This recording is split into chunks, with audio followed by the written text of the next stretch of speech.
Today on Judge Faith, friends with an agreement to rent a leased Mercedes turn against each other after an accident results in big repair bills. I placed an ad on Facebook. It basically said, I'm looking for someone to rent the car from me for the next 12 months. I took possession of the car in his basement garage where I handed him $500 cash for the first payment of the vehicle. What does Mercedes have to say about you leasing your car to someone else? And later, garage sale speakers that turn out to be defective bring Missourians to court over the details of the as-is sale. He pulled up bumping his music, in his car.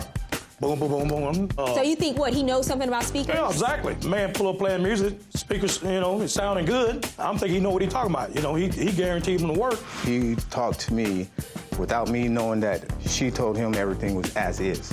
So why are you suing them? Are you telling me you need to listen to Kanye for enlightenment while you're trying to find work? Faith Jenkins. Her distinguished legal career began when she graduated first in her law school class.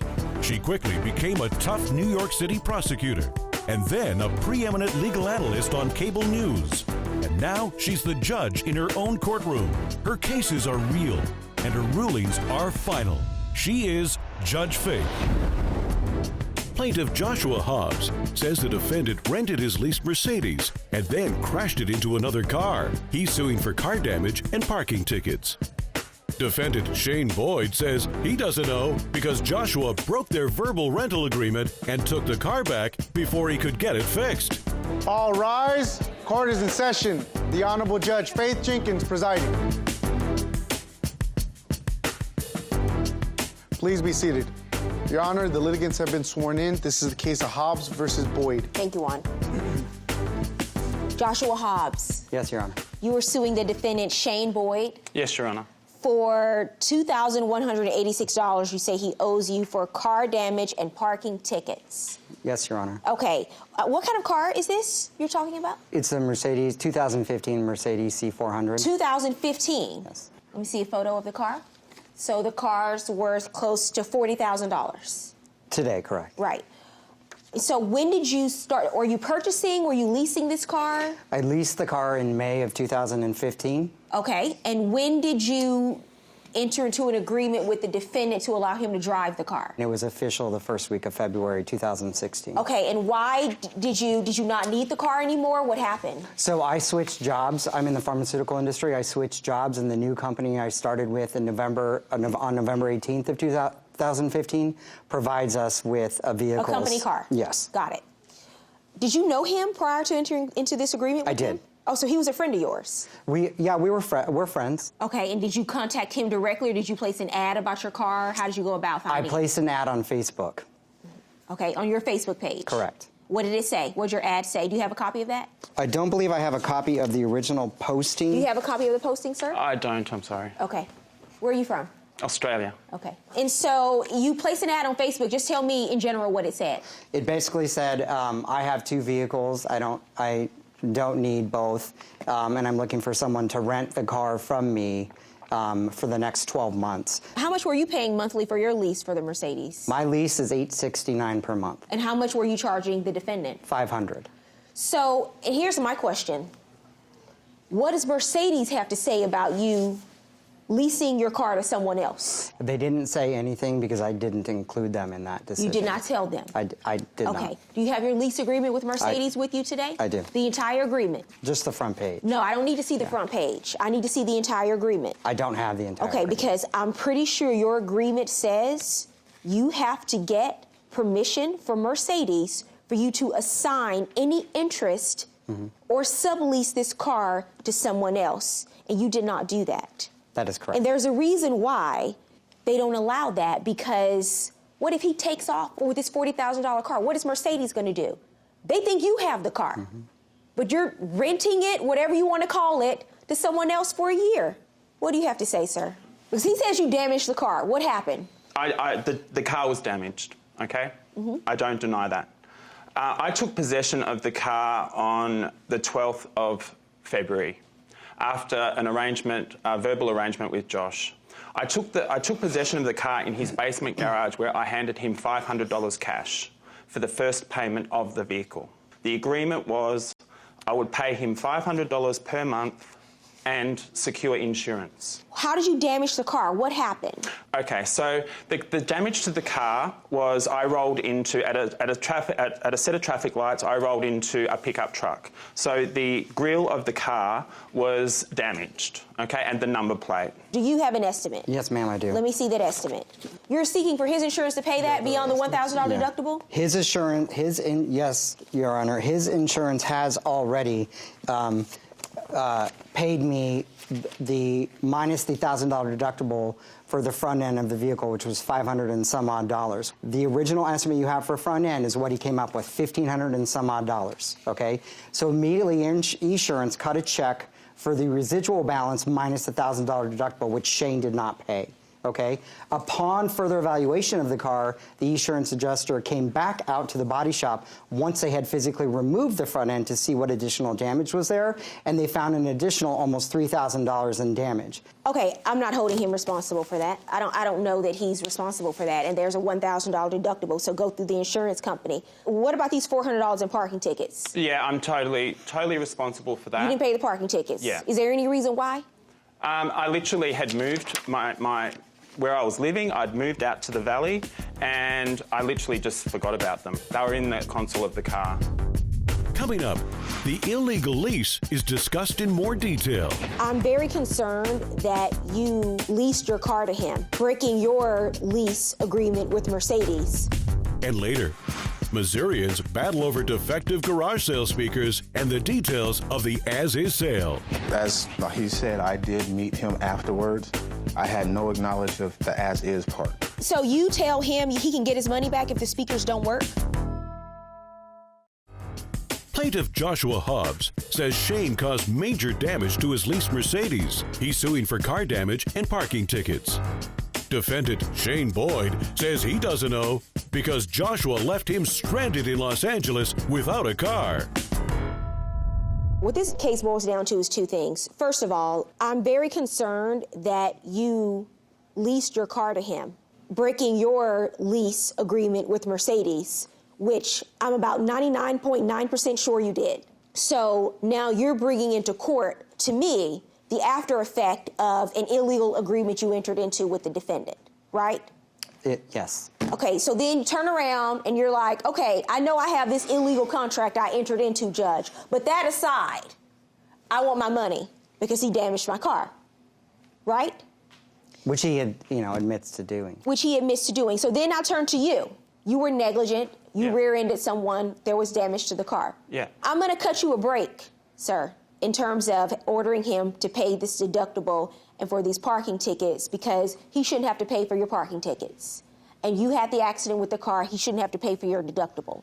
But anything beyond that, I'm not ordering him to pay. You said they removed the front, there's $3,000 worth of damage.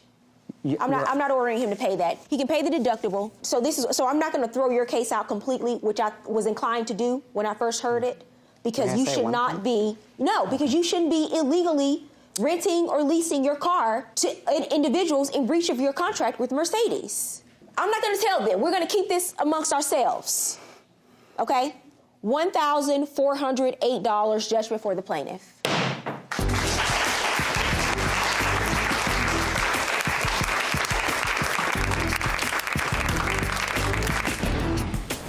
My opinion about the ruling is it was incredibly unfair. In fact, there was a lot of documentation that was ignored to support additional damages below the deductible level. Okay, so what I've learned from this experience is don't go into any shady deals. We're always interested in what you have to say about our cases. Write us with your thoughts or comments. You can find us on Facebook, Twitter, or my Instagram. I look forward to hearing from you.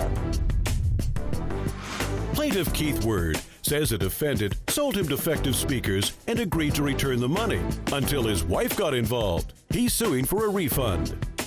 Defendant Carl Wyatt Jr. says he doesn't know because his wife sold the speakers as is, and Keith conned him into signing a promissory note to pay back the money. He's accompanied in court today by his wife, Jessica Wyatt. Keith Word. Yes, Your Honor. You are suing the defendant, Carl Wyatt Jr.? Yes. For $300, you want a refund for speakers you say you purchased. Yes, Your Honor. And you are the defendant's wife, ma'am? Yes, ma'am. And you're a witness, Jessica Wyatt? Yes. Okay. So why don't we start from the beginning? I understand that prior to this, you purchasing speakers from the defendant, you did not know him. But tell me what was going on. Were you looking on Craigslist? No, I was looking on a yard sale site. Come by some speakers on there that Jessica was getting rid of. Okay, what kind of speakers were they? They was PV speakers. We was needing speakers for the clubhouse. We got a bikers clubhouse, and we was needing speakers for it. Because our annual was the next day. Your annual what? Annual bikers deal. Okay. You know, bikers party was the next day. So I was needing some speakers. To play music for the party? Yes, of course. And I come by them on there and seen them, and I started communicating with Jessica on, inboxing on Facebook there about the speakers, and she started inboxing back. And how much did she want for them? She wanted $300 for them, and I asked her would she take any less, and she said no, they worth a lot more than that. Okay. And I said, well, would you guarantee them? And what did she say in response to that? She said, well, the speakers have been in storage, in the church storage, and the speakers were good. She said she couldn't guarantee anything about them? Exactly. Okay. And, but you went ahead with the purchase anyway? Yes, I ended up purchasing them. Okay, so did you check them out before you purchased them? No, I did not. I asked her, did she have any way of plugging them up? She said no. But she told you that before you bought them? Yes. And you still bought them? Yes, ma'am. Okay, so you took your chances? Yes, ma'am. And how'd that work out for you? It didn't work out too good at all. Coming up on Judge Faith, the agreement between the guys puts a question mark on the as-is sale. Before I left there, Carl guaranteed the speakers. He guaranteed you? What did he say? He said, you take the speakers, hook them up. If they don't work, I will give you your money back. Did you say that? Plaintiff Keith Word says Carl sold him defective speakers. He's suing for a refund. Defendant Carl Wyatt Jr. says he doesn't know because his wife sold Keith the speakers as is. What happened? I got to Sykeston, where she said that her husband would meet me where the speakers was. I made it up there, and Carl wasn't there yet, but he did pull up. He pulled up bumping his music, in his car. Boom, boom, boom, boom. And, so you think what, he knows something about speakers? Yeah, exactly. Man pull up playing music, speakers, it's sounding good.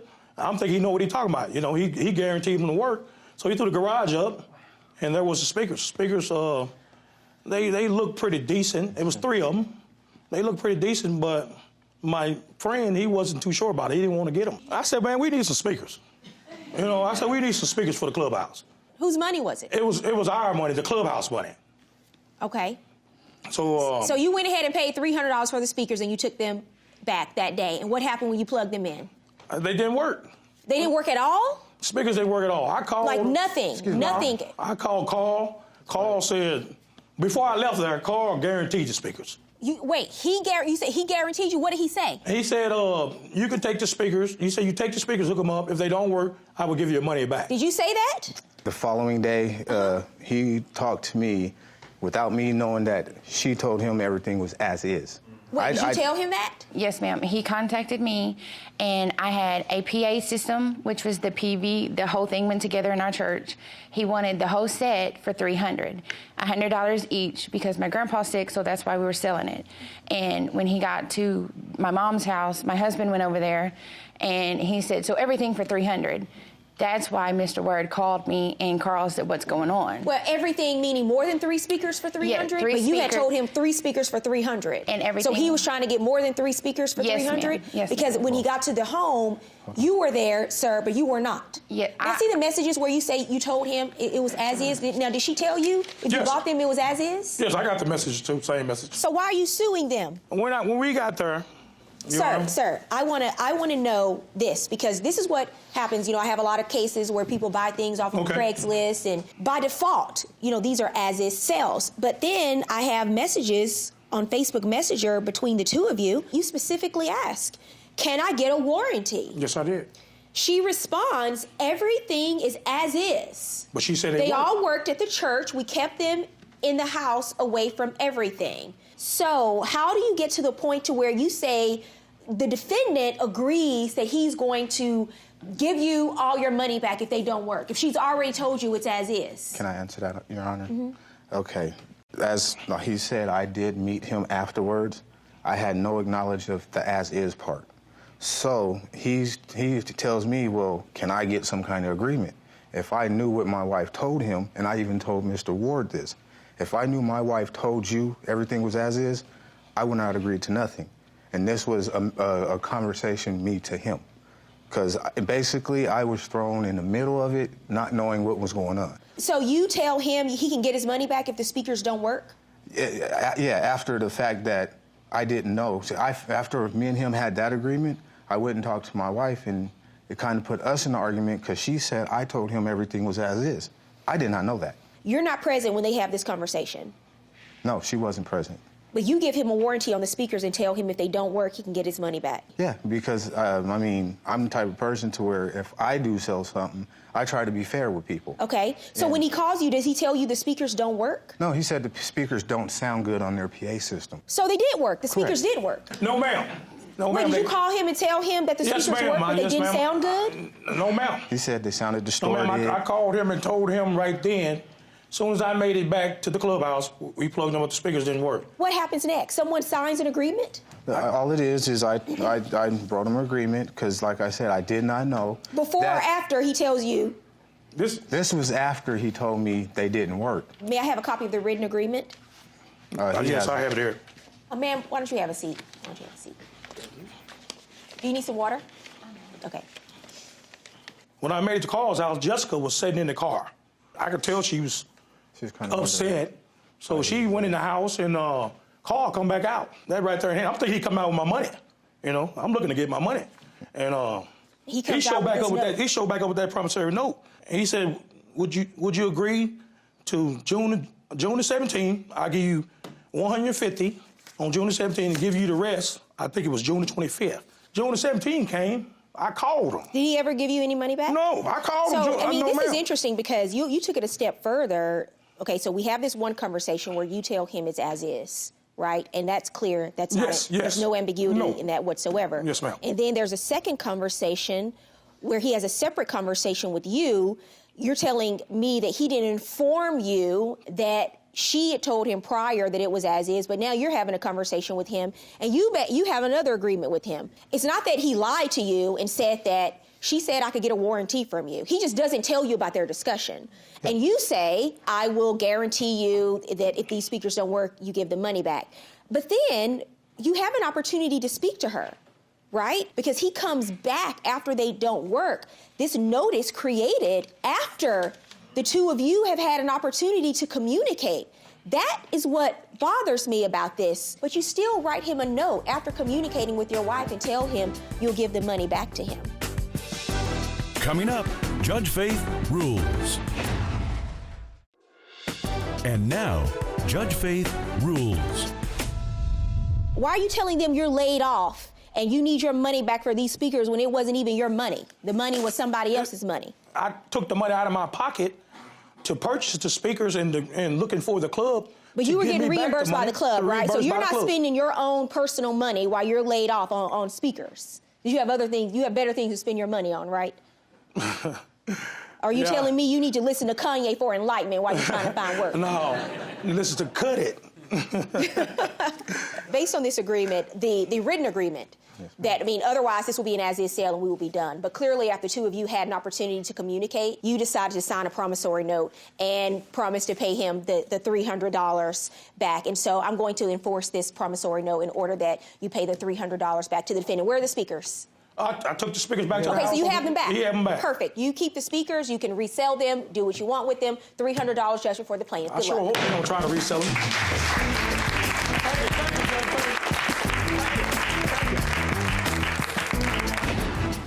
Well, I feel the judge's ruling was the right ruling. You know, Judge Faith always get it right.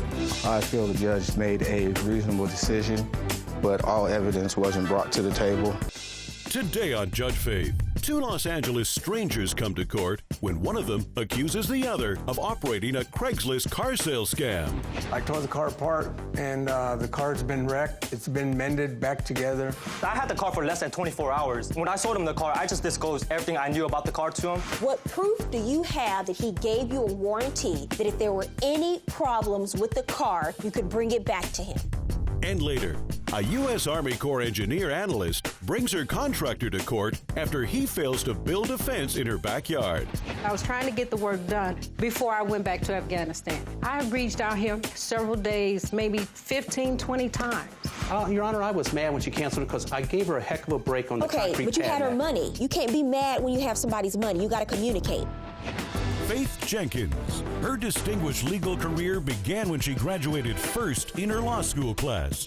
She quickly became a tough New York City prosecutor and then a preeminent legal analyst on cable news.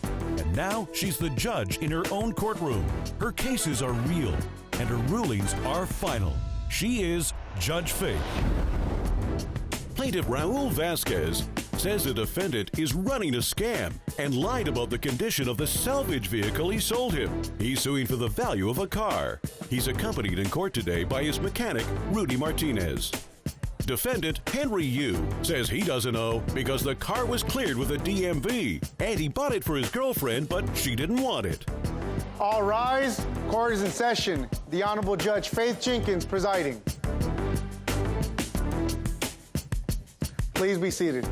Your Honor, the litigants have been sworn in. This is the case of Vasquez versus Yu. Thank you, Juan.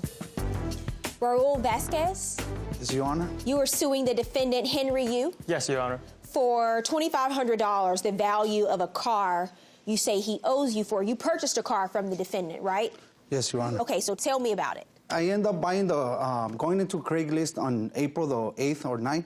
I end up viewing his ad. He ended up reaching me on April the 10th. Do you have the ad with you by chance? No, ma'am. Okay. It was something that it was during my phone, and I end up erasing all that. But he ended up calling me back on April 10th, like around 10 o'clock in the morning, 9. He ended up asking me to meet him a few blocks away from his house, and that he had a 2000 Honda Accord for the price of $2,800. Okay. In which I agreed to meet him and to check the car. And when he showed me the car, it had the check engine light. How many miles was on the car? 150. 150,000? Yeah, 150,000. Okay. And you were the owner of the Honda Accord at the time? No, I'm not. What ended up happening, I purchased the car for my girlfriend, but I purchased it the day before I sold the car to Mr. Vasquez. And my girlfriend Craigslist? Yeah, so what ended up happening was that I bought the car for my girlfriend, but she actually found a car that she was more interested in. So you sold it the next day? So I sold it to the next day to Mr. Vasquez, correct. Okay, and you saw an ad on Craigslist? This is not the story that he gave me, yes. I'm sorry? This is not the story that he gave me. What did he this tell is you? another What story that happened? he's just made up as he coming along. Okay. He ended up telling me that he was selling this car for a friend of his that has gone to college. Oh, okay. Did you tell him that? No, I told him that I bought the car because I bought the car just the previous day. But you never told him that you were selling it on behalf of a friend of yours who was going away to college? No. Yeah. That didn't happen? That's what he told me, and I agreed to it. I said, okay, you're doing a favor to him. Okay. I end up asking him for the title, for proof of title of ownership, a small check, Carfax, and a transfer of release of liability. Before you purchased the car? Yes. And did you get all of that? No, actually, when I seen the car, I seen the small check, the check engine light, that it was on. He ended up telling me that it was a small problem, that it was a small sensor. It was only $20. Okay. I told him, okay, well, if it's $20, why don't you fix it, and we'll talk.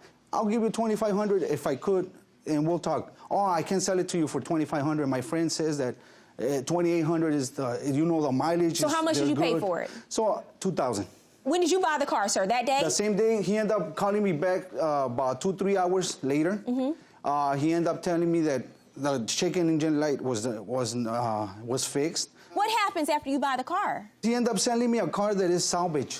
Does it have that on the title? No, it doesn't. And well, how do you know it's salvage? Because I end up taking it to a mechanic in which he inspected the car. The mechanic ended up telling me that he, in the 2 hours that he was gone, that I was gone, he ended up taking off he took the light bulb off from the check engine light. He made me believe that he fixed it, in which he tampered with the dashboard.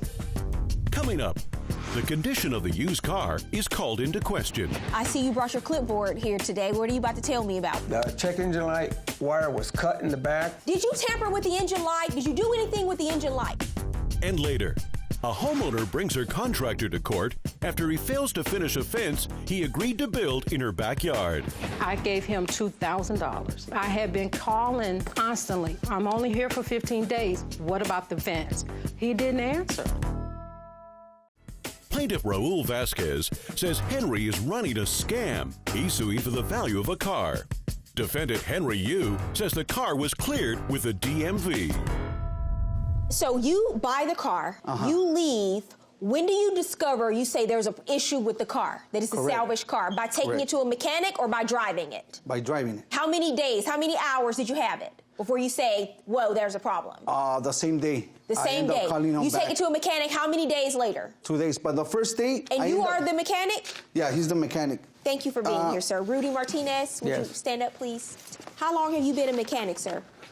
I've been working on cars since I was 8 years old. I see you brought your clipboard here today. What are you about to tell me about? What's going on? Well, I tore the car apart, and the car's been wrecked. I took the dashboard off myself, and the check engine light wire was cut in the back. The light bulb for the airbag was off. You know, that's why they don't come on or off right now. Yeah, but, you know, these car sales, by default, you don't have anything in writing, right? No, it was a verbal agreement. What's the verbal agreement? He said that he was going to be, he was going to take full responsibility of whatever what was wrong with the car. Did you tell him that? No, I told Mr. Vasquez that the car is a clean title from what I understood from the previous owner. That's what the previous owner disclosed to me, and I just passed that information on to Mr. Vasquez. And I mean, I called the DMV myself the day after, mainly because to verify what, to see if Mr. Vasquez, what he said was true or not. And the car did carry a clean title. It did have current registration. And it did not have, it did not say it was a salvage title? No. Let me see the title. Yeah, but you know why? I'll let you know why. Because the car wasn't reported as a crashed vehicle. He just told me he bought this car for Craigslist the day before he sold it. How is he supposed to know that? I think you're he holding had the him car responsible for a while. Thank you for your testimony. You can have a seat. Okay. This is the only question I have for you. What proof do you have that he gave you a warranty that if there were any problems with the car, you could bring it back to him? He ended up giving me his personal phone number. That's not proof. He ended up telling me. What proof do you have that you had that conversation actually, it was just that he a verbal denies? agreement. There was no... therein lies your problem. Right. Because these car sales, by default, they are as-is sales. Your Honor, but when he sold me the car and I told him it was the car was a... No. The only way, sir, accident... You got to stop talking. You got to stop talking. Because the only... Sorry. Listen, there are only two ways I will rescind this car sale. One, if you prove to me that he made a warranty to you, that if there were any problems with the car, you could bring it back. The second way is if you can prove to me he intentionally defrauded you. He intentionally did, Your Honor. Stop talking. There's nothing indicating that the car is a salvaged car on the title. I'll only have your word on that. And second of all, when you buy used cars, the law doesn't expect prior owners of used cars to know all of the problems. That's why it's buyer beware. That's why you take it or you leave it. But if you take it, it is yours. And that's why it is incumbent upon you, sir, to take the car to a mechanic before you buy it, not after. And I tell people this all the time with as-is sales. It's very difficult to come in and prove that someone intentionally withheld information from you about a car that's 16 years old and had 150,000 miles on it, because you can't expect him to know everything that could go wrong with the car. Now, did you tamper with the engine light? Did you do anything with the engine light? No, as far as I knew, I mean, whatever was there at the time, because I had the car for less than 24 hours. And I mean, when I sold him the car, I just disclosed everything I knew about the car to him. And you never told him the story about the college student? No, I did not. And the other thing is, if you're going to get that kind of warranty from someone, you better get it in writing, because it sounds too good to be true. And when it sounds too good to be true, it probably is. Judgment in this case is for the defendant. Your claim is dismissed. Thank you, Your Honor.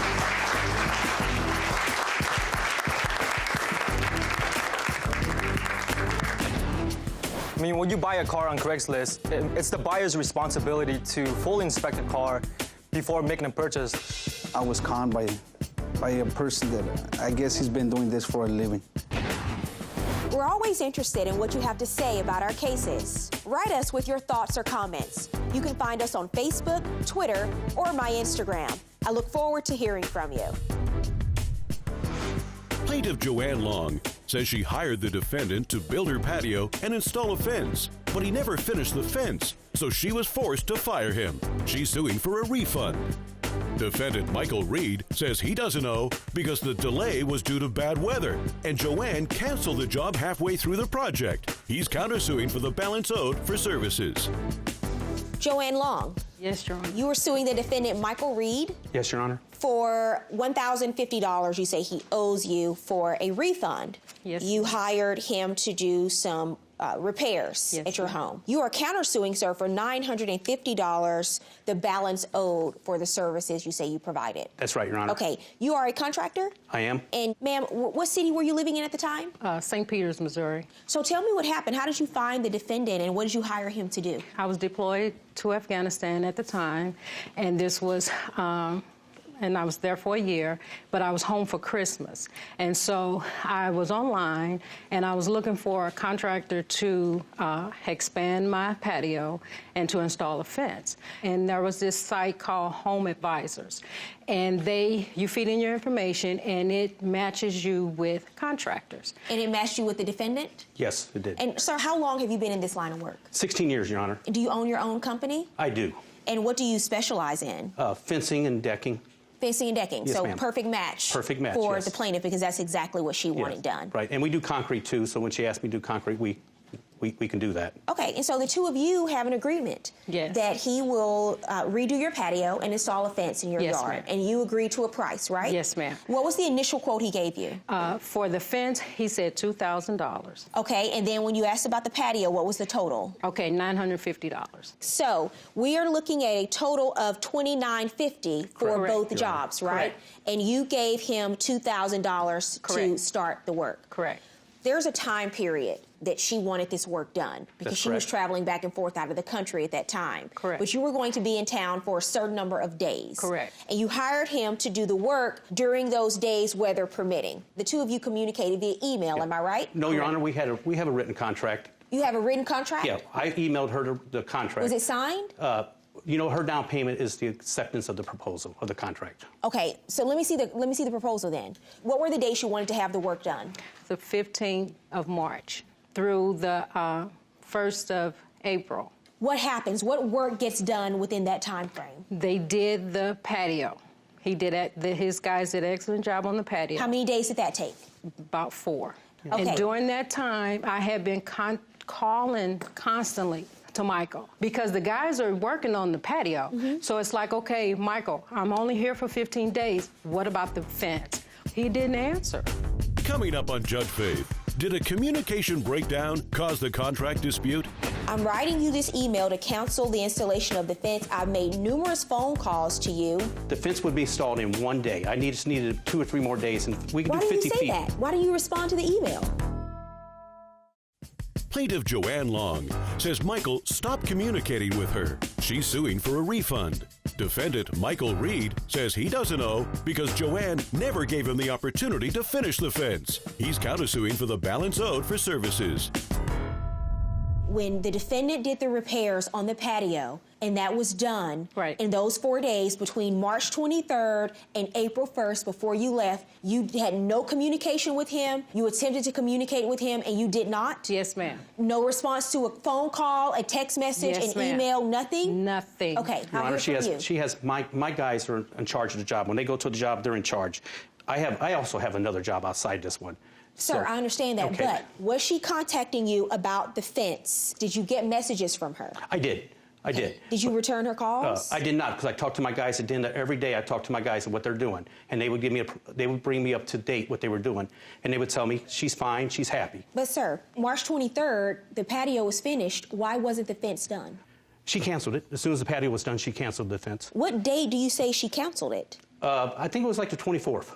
March 24th? Yes, ma'am. Yes. Is that true? On March Yes. 24th? No, ma'am. What day do you say you canceled the contract? Can I look? Yes. Okay. I guess my question to you is, she's been communicating with you thus far. Correct. Why wouldn't you just return her call to talk to her? I have, like I said, I have an outside job at another place there. It's at a hospital in Belleville, Illinois. Cannot be on the phone during those times there. So by the time the day was done, to talk to my guys tell me they told her everything. How many times did she call you? I'm not sure she called me at all. I got an email. By the way, did you purchase materials for the fence? Do you have proof of that? Yes. What date was it, ma'am? Like the 26th. And Your Honor, when I said like the 1st of April, if I'm remembering right, I think I left the 31st of March. So I just want to clarify that. I reached out here every day, several days, maybe 15, 20 times, because I was trying to get the work done before I went back to Afghanistan. I've called this man. 15, 20 times, is that true? I don't think so, Your Honor. What about after she sends you this email to counsel? Do you call her then? I did, Your Honor, I did not, and I'm guilty of that because it made me mad. That was my profit. You don't even say in this email, well, wait a minute, don't cancel the contract. I purchased all these materials. We can get started in a couple of days. No response whatsoever? No, ma'am, Your Honor, I did not. And the reason I didn't, because my guys had told her, she already told my guys that she was going to cancel before she sent me the email. But you're the person that she gave the money to. That is correct. You're the person that she's hired. Yes. You're the person she's communicating with, right? You're right, I understand you have people who work for you. Yeah. But you're the boss, okay? You're the person that she has contracted with. Why would you not respond to this email when she's telling you, I'm writing you this email to cancel the installation of the fence. I've made numerous phone calls to you, but you have not returned any of my calls. I leave midweek next week. I no longer have time to wait on a fence installation, but I have to have this fence installed when I return in June. I'm requesting to cancel this. You give me $1,000 back that I pay you. I don't understand why there wouldn't be a response to this. Because the fence would be installed in one day. I just needed 2 or 3 more days, and we could do 50 feet. Why do you say that? Why do you respond to the email? Because Your Honor, I was mad when she canceled it because I gave her a heck of a break on the concrete pad. Okay, but you had her money. You can't be mad when you have somebody's money. You got to communicate. You know, I understand that, but I gave her a good discount because her being in Afghanistan, I gave her a really good discount. That's not relevant, So when sir. she canceled the order, I've had customers that do that to me. They once they say no, you can't talk to them. There's no talk to them. You know, I don't think she's one of those people. Right. Because listen, if she was unreasonable and they finished this patio on the 23rd and she canceled the next day, I have no problem saying she canceled prematurely. But in this case, it's not reasonable for you as a businessman to say, I'm mad, so I don't want to talk. That's what 2-year-olds do. But we're not 2. This is business, right? You're right. Your Honor, we were delayed with rain. There was a lot going on. That's not the only reply and tell her that. So call her and tell her. Well, she knew. You not communicating is an issue. Rain. She knew about the rain. You can't say what she knew. All you can tell me is what you did at this point. Okay. Coming up, Judge Faith rules. And now, Judge Faith rules. You paid $2,000. You agreed that the patio would be $950. Which I gave her a heck of a break on that one. Good, good. I'm glad you gave her a break. It has nothing to do with my judgment here today. I'm going to give you your statement back for the material because I guess you'll have to use that for something else. I'm not going to order her because she submitted proof that she paid someone else $1,850 to install the fence when she got back from Afghanistan the second time around. She's already paid someone else to do it. You can use that material for something else. Based on the testimony in this case, the complete lack of communication, I'm ordering you to return $1,050 to the plaintiff. That's my judgment.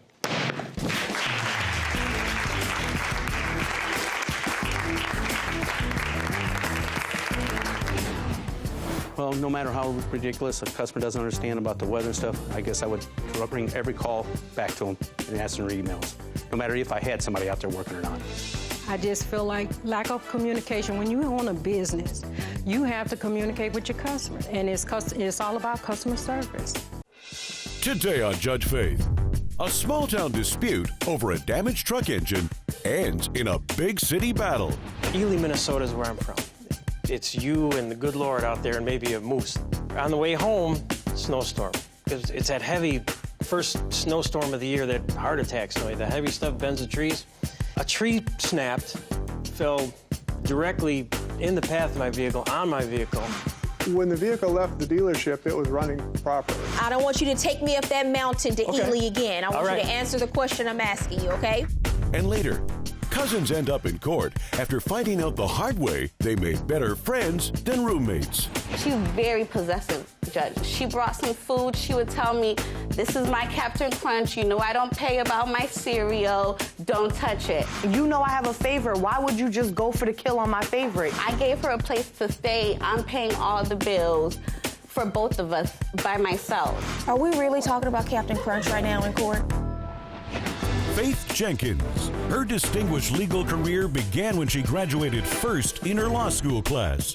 She quickly became a tough New York City prosecutor and then a preeminent legal analyst on cable news. And now she's the judge in her own courtroom. Her cases are real and her rulings are final. She is Judge Faith.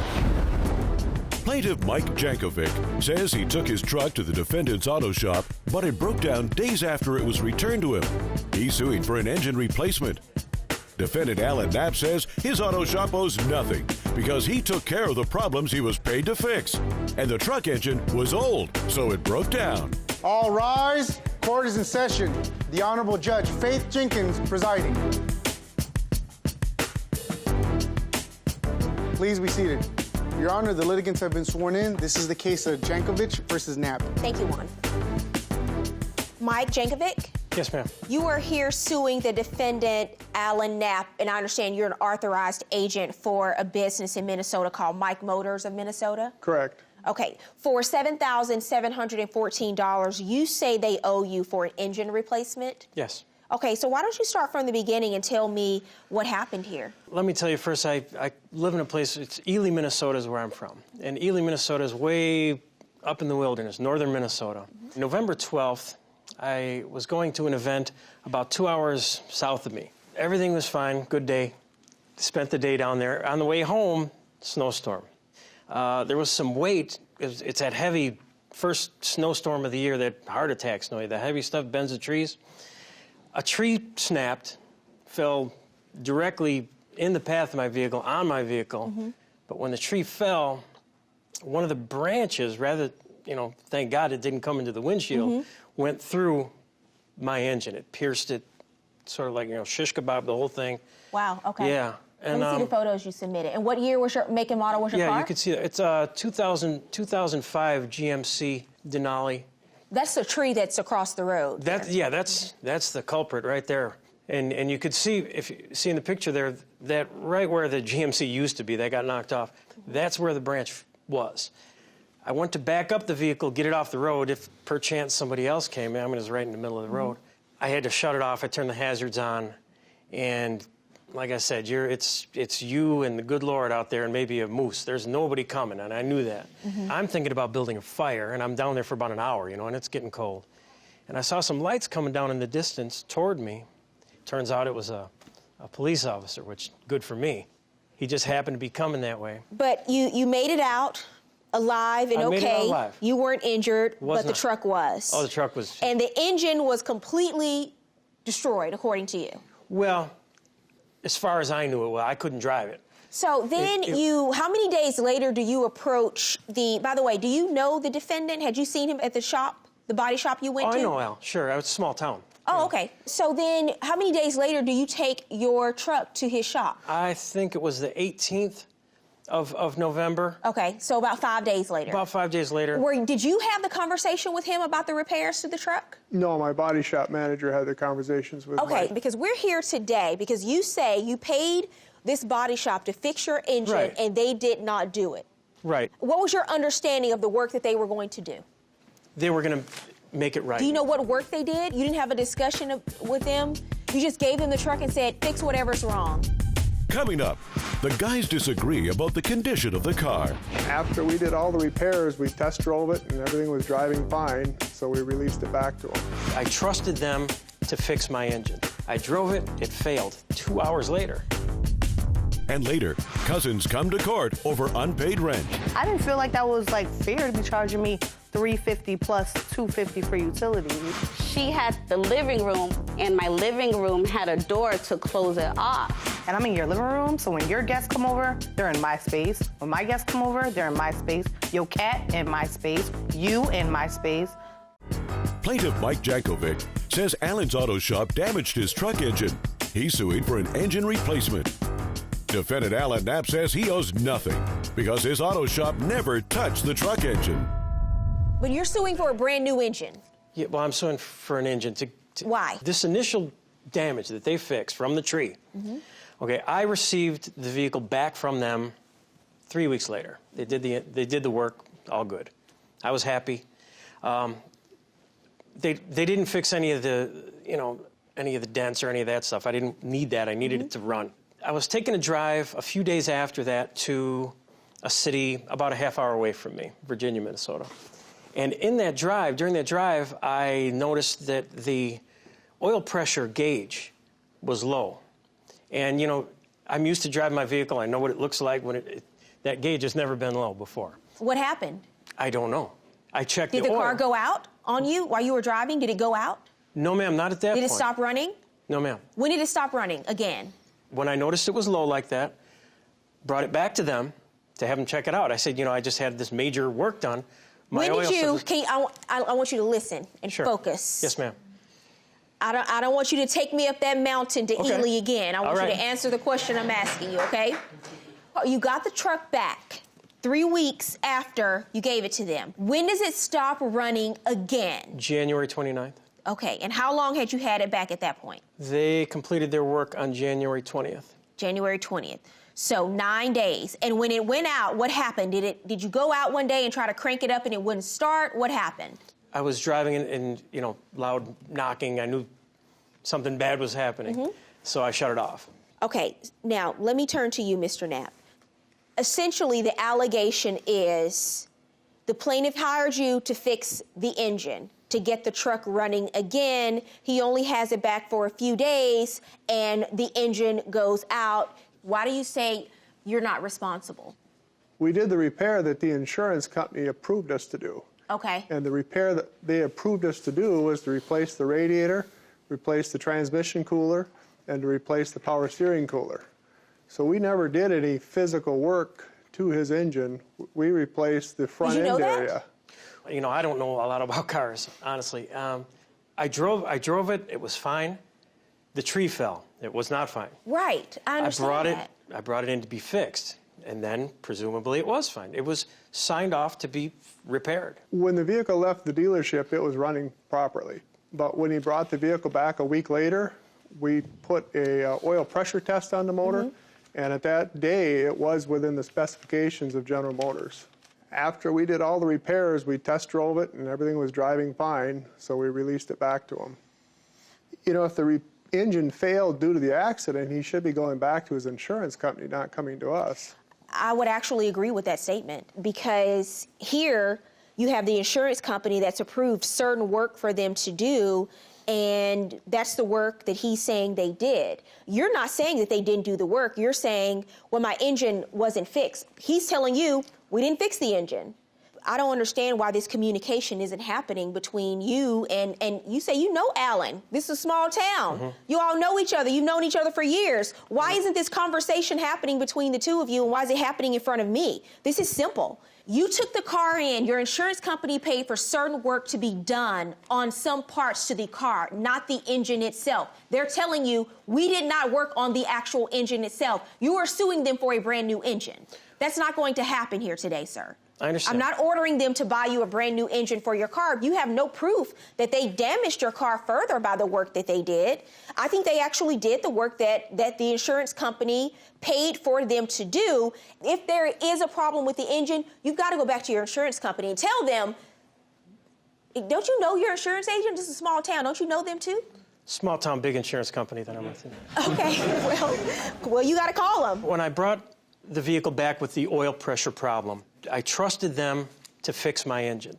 I drove it, it failed 2 hours later. But they're just analyzing the problem for you. They're not creating the problem. You're suing them as if they've created the problem. Well, they and did you the have no estimate. proof. You have no proof that they did, sir. Judgment in this case for the defendant.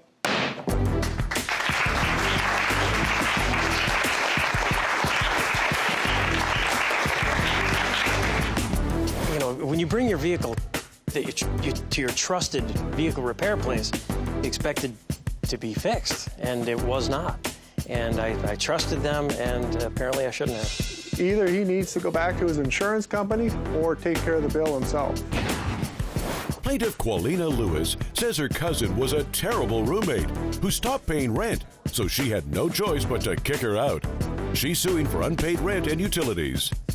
Defendant Quanisha Jackson says she owes nothing because her cousin lied to her about the size of the apartment, and she never really had her own room.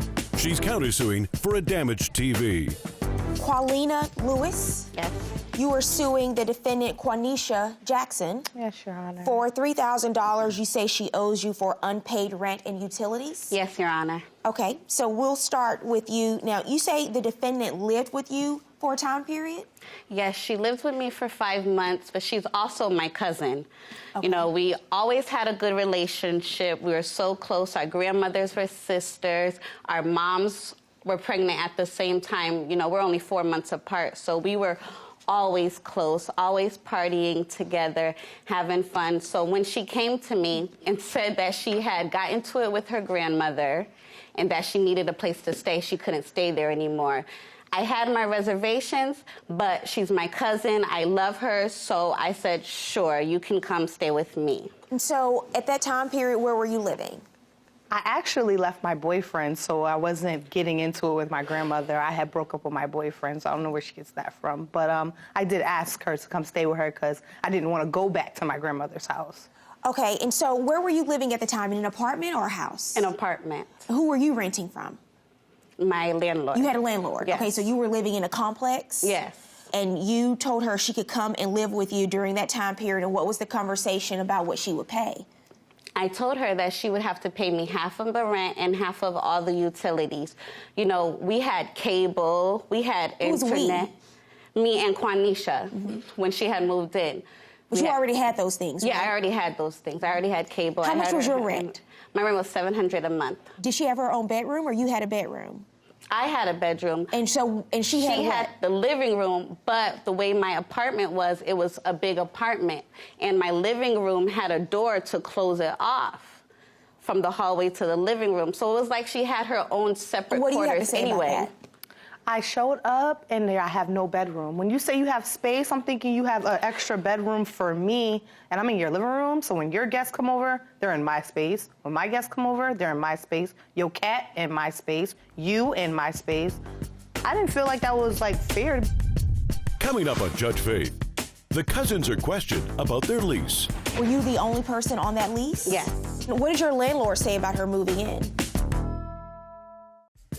Plaintiff Qualina Lewis says her cousin stopped paying the shared bills. She's suing for unpaid rent and utilities. Defendant Quanisha Jackson says she owes nothing because the living situation was different than what her cousin promised. The two of you, before you moved in, didn't put anything in writing about this lease, right? No. Sublease, I should say. Well, we had a promissory note. We did. Were you the only person on that lease? Yes. What month did you move in? I believe it was May or June. And what did your landlord say about her moving in? I didn't let my landlord know at the time. Why did she end up moving out after only 5 months? I felt like I was being taken advantage of because even after she had got her unemployment and I asked for rent, asked for utilities, the bills, she would tell me, oh, I have to pay my car note. I have to pay my car insurance. It was always something, a priority before her home. You know, I gave her a place to stay. I'm paying all the bills for both of us by myself. And then she had a problem with everything while she was living there. She had a problem with me touching her stuff. Oh, Qualina, she's very possessive, Judge, very possessive. She brought some food. She would tell me, this is my Captain Crunch. You know I don't pay about my cereal. Don't touch it. If you buy 3 boxes of cereal and you know I have a favorite, why would you just go for the kill on my favorite? Eat the 2 before. Are we really talking about Captain Crunch right now in court? For real. That's how but she, so petty, so petty. I asked her, like, when I would go take a shower, I'll be out of my body wash or whatever. I'll use hers. Oh my goodness. It's like World War III up in there. Because Dove is expensive, baby. Exactly. She's buying expensive body wash but can't pay me rent and utilities paid to stay in the home. So why don't you feel you owe for the months that you didn't pay? Because she got rides when she needed it for free in my car that I had to pay the insurance for. She ate all the food. Well, she didn't eat all the food, but she went for the kill. She ate the Captain Crunch. Yeah, she went for the kill. Like, I wonder if she would have went like so hard on the food if it was her food, or if she would have bought some of the things I bought if it was coming out of her pocket.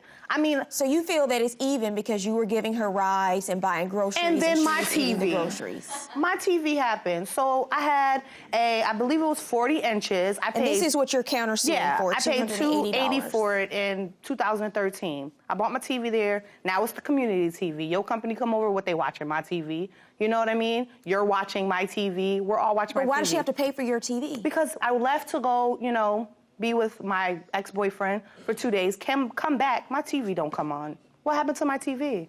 So how are you going to prove that she did something to the TV? Because when I left, the TV was working. We was watching it. Bye, girl. I'll see you later. Come back. It's not working.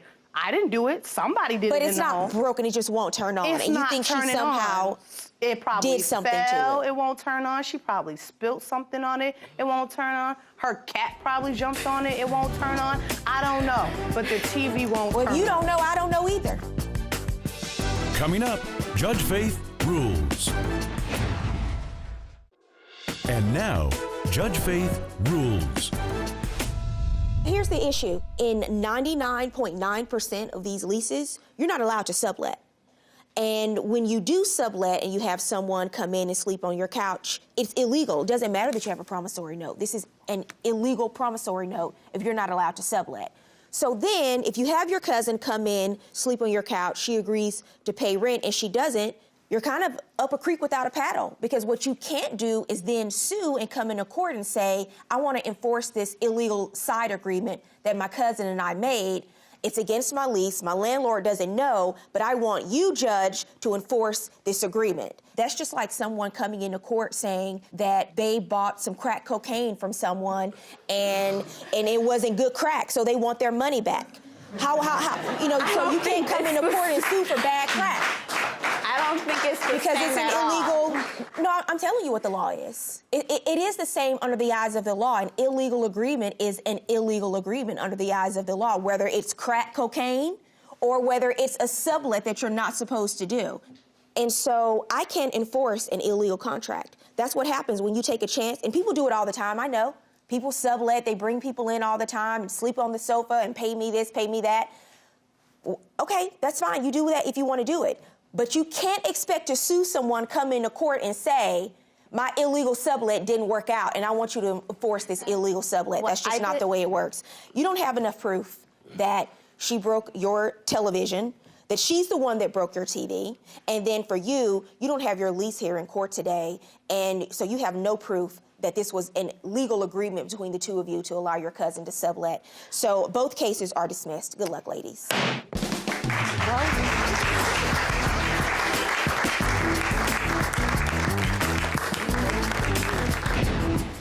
As far as my relationship with Quanisha, it's up in the air. I'm even more mad that I didn't get my money, so we probably will not be cool after this. I think it's cool. It's fair with me, She ain't get her money. I ain't get my money. I've been living without the TV fine.